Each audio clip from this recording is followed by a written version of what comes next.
বিহারের প্রসঙ্গে এবার আসা যাক, কারণ সামনেই রয়েছে নির্বাচন। এবার বিহারের মুখ হতে চলেছে নীতিশ কুমারই। অবশেষে তা মেনে নিল বিজেপি। জনসভায় নীতিশ কুমারকে নিয়ে কৌশলী প্রধানমন্ত্রী নরেন্দ্র মোদী। তবে নীতিশের নেতৃত্বে জয় আসবে বলেও কিন্তু আজ প্রধানমন্ত্রীর গলায় শোনা গেছে। বিস্তারিত যাব, আমাদের সঙ্গে যুক্ত হয়েছে প্রতিনিধি শেখ মনুরুল। মনুরুল, কি জানতে পারছো, কি বা বললেন আজ প্রধানমন্ত্রী? দেখো, গতকালই ইন্ডি জোটের যে মুখ তেজস্বী যাদব, সেটা অশোক গেহলট, রাজস্থানের প্রাক্তন মুখ্যমন্ত্রী, তিনি প্রেস কনফারেন্স করে সরাসরি পাটনায় জানিয়ে দিয়েছেন যে ইন্ডি জোট ক্ষমতায় আসলে তেজস্বী যাদবই হবেন মুখ্যমন্ত্রী। তারপরে কিন্তু বিজেপির উপর একটা চাপ বাড়তে থাকে বা এনডিএর উপর চাপ বাড়তে থাকে যে এনডিএর মুখ্যমন্ত্রী পদের প্রার্থী কে। এই প্রশ্নটা কিন্তু বিহারের মানুষ করতে শুরু করেছে। আজকে বেগুসরাই সহ জোড়া জনসভা করেছেন প্রধানমন্ত্রী নরেন্দ্র মোদী। আর বিকেলের দিকে অমিত শাহর দুই অথবা তিনটি জনসভা কিন্তু রয়েছে, এবং যেখানে একদিনে প্রধানমন্ত্রী এবং অন্যদিকে কেন্দ্রীয় স্বরাষ্ট্রমন্ত্রী অমিত শাহ এবং গতকাল জেপি নাড্ডা সভা করেছেন। তাই বিষয়টা নিয়ে কিন্তু মানুষ বিজেপির উদ্দেশ্যে প্রশ্ন করছেন যে এনডিএ জিতলে কে হবে মুখ্যমন্ত্রী।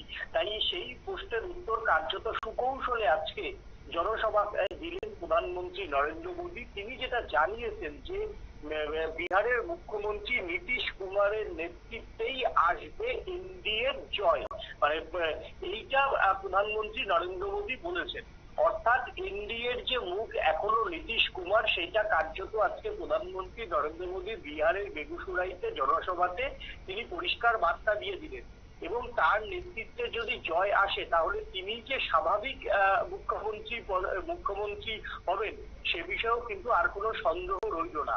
তবে প্রশ্ন উঠতে পারে, কেন প্রধানমন্ত্রী নরেন্দ্র মোদী সরাসরি যে যদি এনডিএ ক্ষমতায় আসে তাহলে নীতিশ কুমারই হবেন আগামী দিনের মুখ্যমন্ত্রী বিহারের, এই কথাটা কেন বললো না? এটা রাজনৈতিক মহলের একাংশের প্রশ্ন যে বিজেপির একটা বড় অংশ উপমুখ্যমন্ত্রী সহ এবং বিজেপির যিনি রাজ্য সভাপতি বিহার প্রদেশের, তারা কিন্তু কেউই নীতিশ কুমারের সঙ্গে খুব একটা তাদের সুসম্পর্ক নয়। দলের একটা অংশের সঙ্গে যেমন সুসম্পর্ক রয়েছে, আর একটা অংশ মানে বিজেপির 85% স্টেট বিজেপির, বিহারের প্রদেশ বিজেপির মুখী হচ্ছে তারা নীতিশ কুমারের ঘোর বিরোধী। এবং নীতিশ কুমারকে ছাড়াই কিন্তু তারা এই বিহার নির্বাচনে লড়াই করতে চেয়েছিল। কিন্তু জোট রাজনীতির বাধ্যবাধকতায় বিহারে বিজেপি নীতিশ কুমারকে নিয়েই এনডিএর বৃহত্তম জোট গড়ে।